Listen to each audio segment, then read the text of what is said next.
Welcome back to Random Rod Shop, folks. Today we're going to do something, well, I was going to say a little different, but this is just pretty much the way it is around Random Rod Shop. So, we got this square body pickup. I've shown it a couple of times. And we're at the point now, we want to start driving this thing. And the reason this thing stopped being driven was because the control arm bolts on the passenger side kept coming loose, and the alignment shims kept coming out. Now, I bought my first square body pickup brand new in 1980. Quite literally, I believe I've put over 1 million miles on these. My dad bought a 66, we had a 69, we had a 75, 76, and I've got a bunch of them today. So this front suspension, which is the same from 1964, 3 or 4, all the way up to, I know it's the same all the way up to like a 1991 Suburban.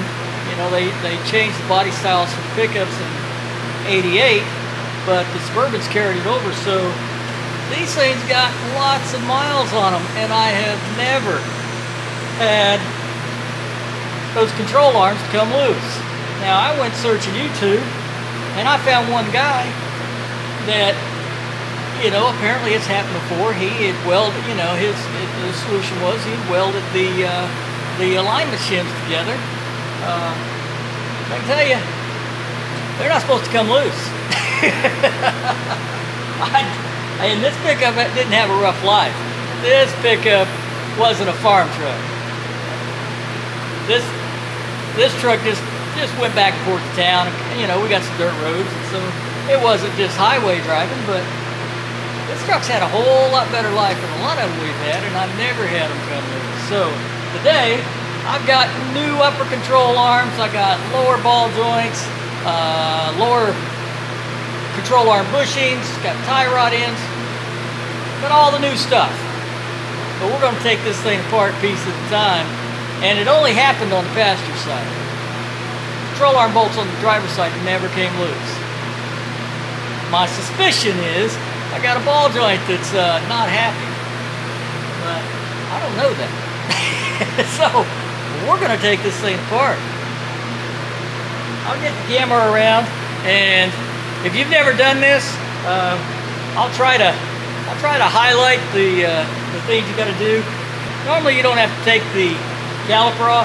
I'm gonna take the caliper off. The brake system needs to be drained out, so I'm gonna just let it all drain. And but if you're doing this for yours, you don't have to take the caliper off. Just tie it up so you don't stretch the, you don't put too much tension on that brake line. So let's get after it.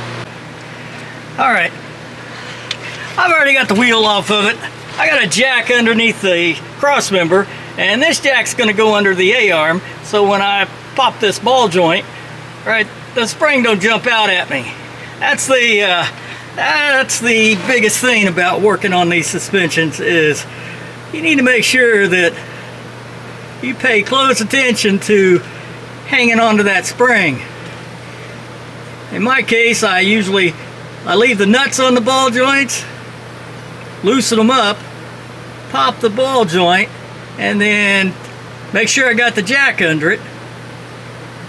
Take the nut off, and then slowly lower the jack, and at some point the spring gets loose, and you can get it out of there. So to get this all apart,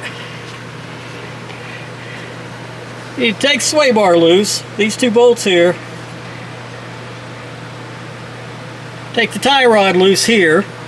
You've got an upper ball joint, and you've got a lower ball joint right here. You've got the shock, and you've got the caliper, and there's two Allen head caliper bolts.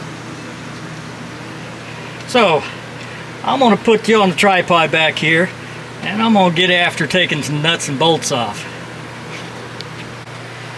Alright, first thing I'm going to do is I'm going to get that sway bar loose. That's a couple of 9/16. Get the sway bar loose, then I can stick the jack back underneath this A-arm.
You noticed I cut that cotter pin. I've got new tie rod ends, and it's going to come with new cotter pins, so I just soon use new cotter pins if I got them. Well, it's interesting. At some point it's had ball joints, and it doesn't have any cotter pins. Alright, well, let me get the shock and the brake caliper off.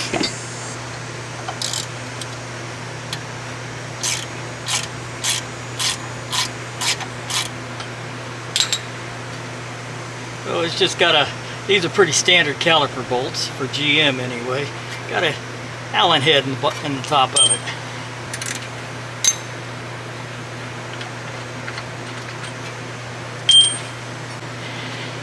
In this case it looks like that caliper line is a 7/16. I'm not going to guarantee that for all of them. When you pull that line loose, if you pull it loose, keep in mind that there is a copper washer on the front and the back side of that line. It's supposed to be.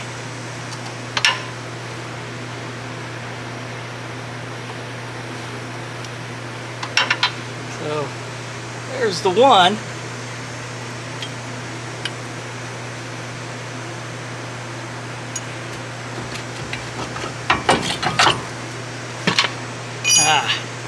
There it is. It's on the back side here. There we go. Let's see if we can get that loose. Looks like the tie rod is a 7/8.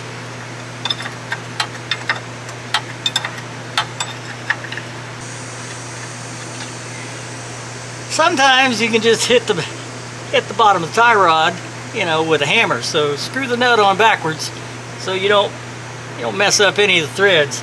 In this case, I'm going to replace it, but you never know when you're going to need a used tie rod, especially around here.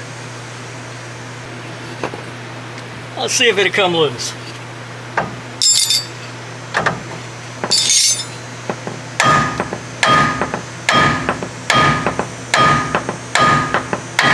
There we go. That makes it nice when they come loose.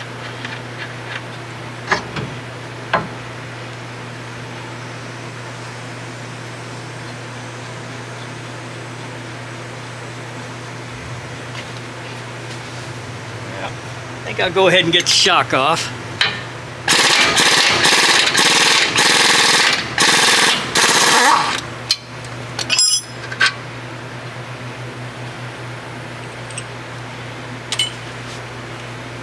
Alright,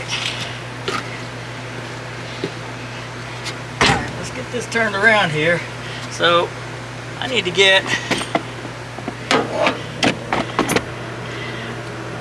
that nut loose there and that nut loose there. So I'm going to turn this.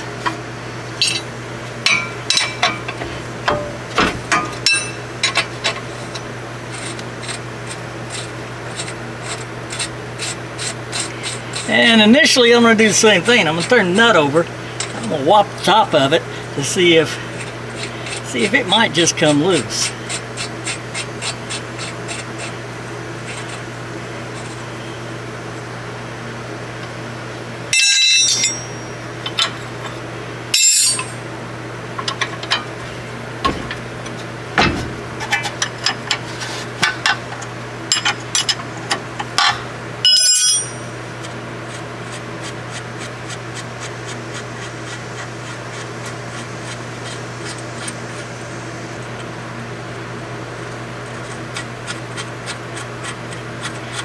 Now they make all kinds of devices to get the ball joints out.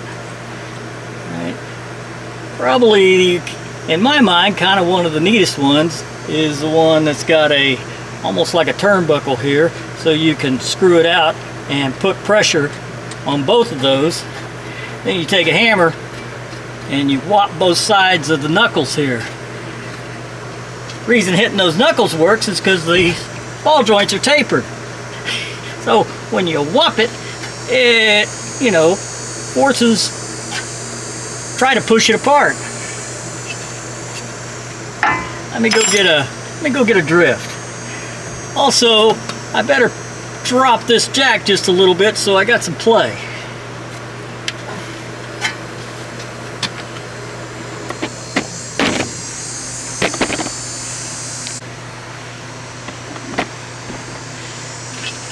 Alright, let's see if we're lucky again.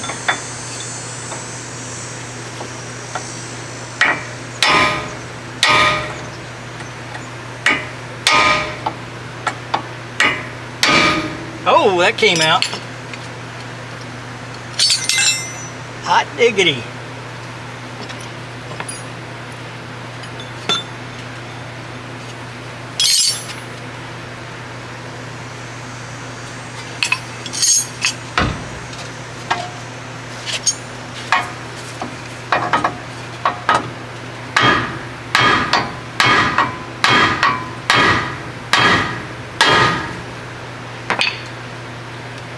Well, this ain't gonna be too bad, folks. Both of those ball joints popped. Now that makes my day.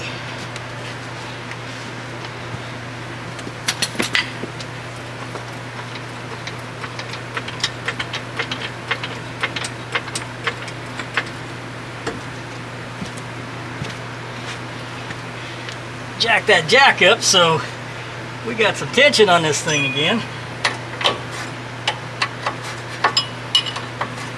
Now if you have to hit these nuts pretty hard, what you can end up with is you can end up kind of bradding that nut to the ball joint, and then when you try to unscrew it, you don't want to unscrew because now there's really nothing holding the ball joint, right? It'll spin in this knuckle here, so you end up having to put the thing back together, and you're kind of back where you started from. So if you're going to hit the top of it, you can't hit it very hard. Either it's going to come loose or it's not. Then you gotta resort to a little more interesting stuff.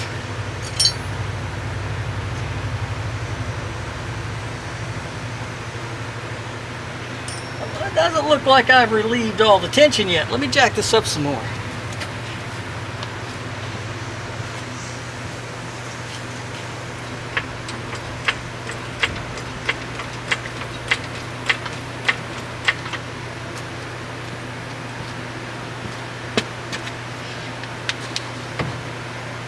Oh yeah.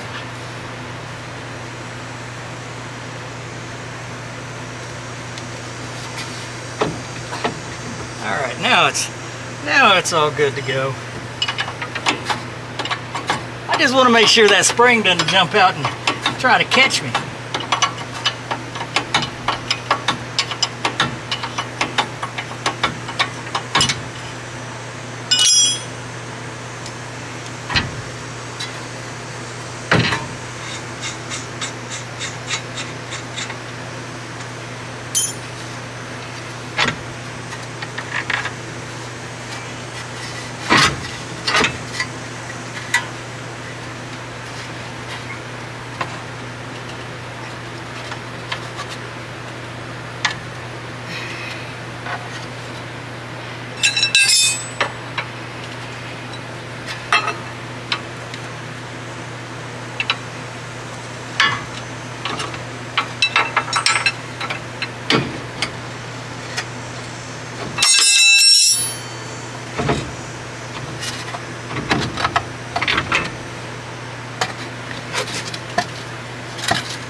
All right, well,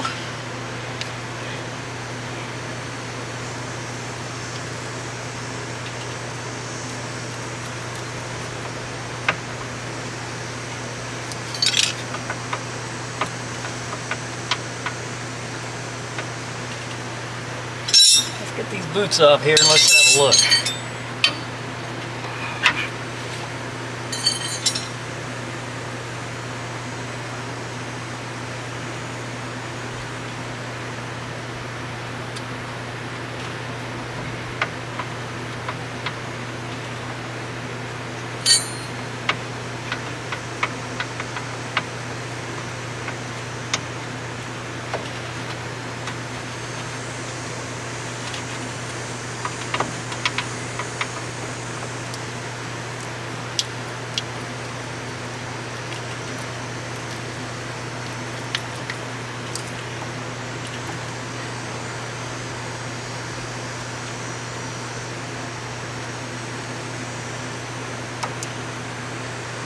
Well, that thing doesn't feel very smooth.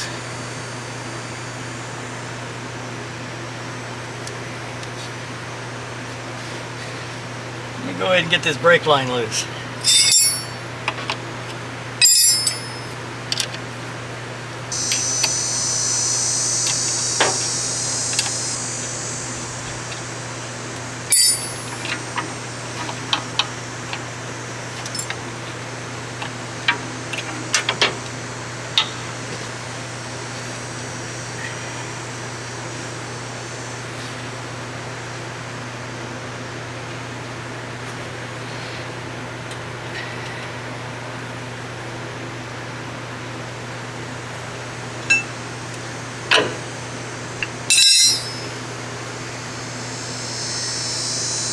I'm going to go loosen those upper control arm nuts and see if we can figure something out there.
Alright.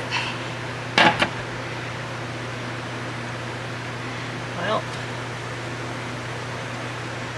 I actually have a C-clamp, or a tool,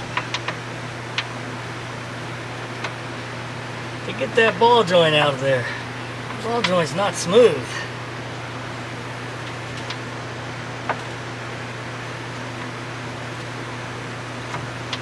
Now that ball joint's not smooth. Alright, let me go dig out my clamp and the right adapters, and let's see if we can get that ball joint out of there.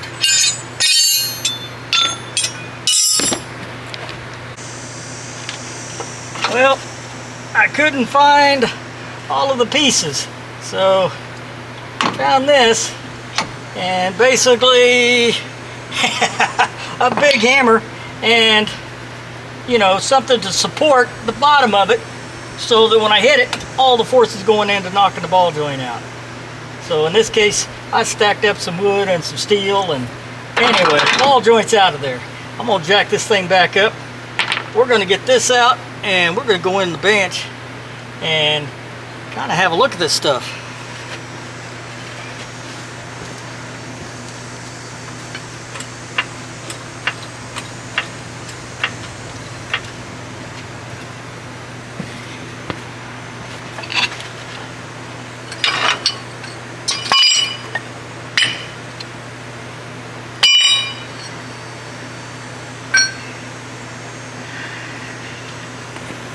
Alright folks, I've been studying this for a while, and I went ahead and pulled this top shaft out to see if there was, you know, to see if the bushings were rusted up on the shaft, but it doesn't appear that was a problem. The only thing I found is that this upper ball joint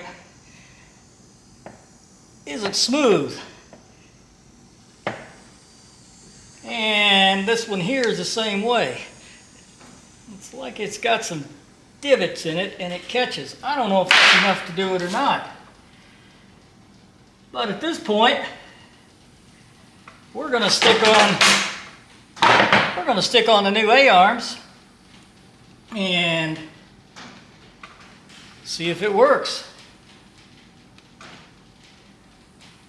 I was sure hoping I'd find something that stood out as the problem. Ball joints are stiff, but I just don't know if that's enough. I just don't know if that's enough to cause a problem. Anyway, I made a mistake when I ordered ball joints. I got sealed ball joints, which I'm not happy about, but we got it in. I just used one of those those tools you can rent at O'Reilly's, AutoZone's, one of those big C-clamps, right? If you're putting lower ball joints in, just go rent one of those.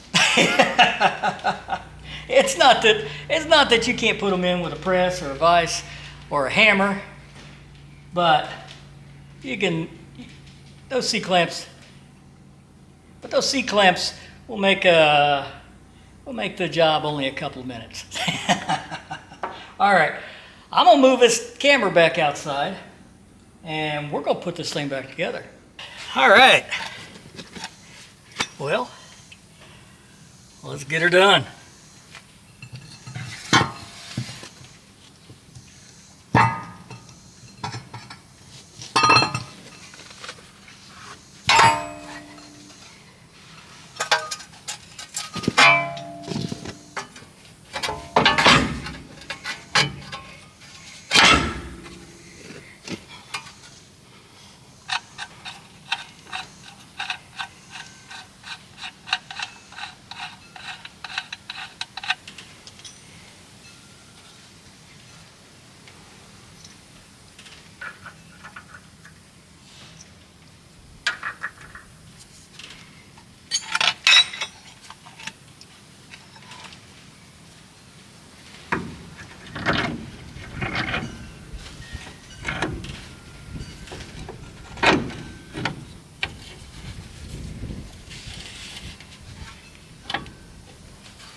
All right, well, it's back together.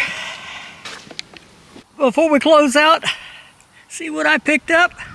I got a complete front end for the 1967, short wide. This thing is complete. Still got the radiator, inner fender wells. Pretty happy about that. Not much rust. Still has the letters on it. It's got a little bit of a bobble up here, but I'm pretty happy about that. Well, folks, I sure thought I was going to find a smoking gun here, and it just occurred to me when I was listing the front ends. 72, they went from solid, grease solid bushings to rubber bushings. So I don't know if that matters, but just in case somebody caught that. Yep. I know they went to rubber bushings in 73. Anyway, still don't know if we found the problem, but that side's got all new bushings in it. Tomorrow morning I'll get up when it's cool and I'll finish the other side. Still got a few more things we want to tinker with on that thing, but at this point I'm glad to at least have new bushings. Hopefully that's a problem. If you thought this was interesting, subscribe, hit the bell, make a comment. And until next time, I'm Random at Random Rod Shop, and we're out of here.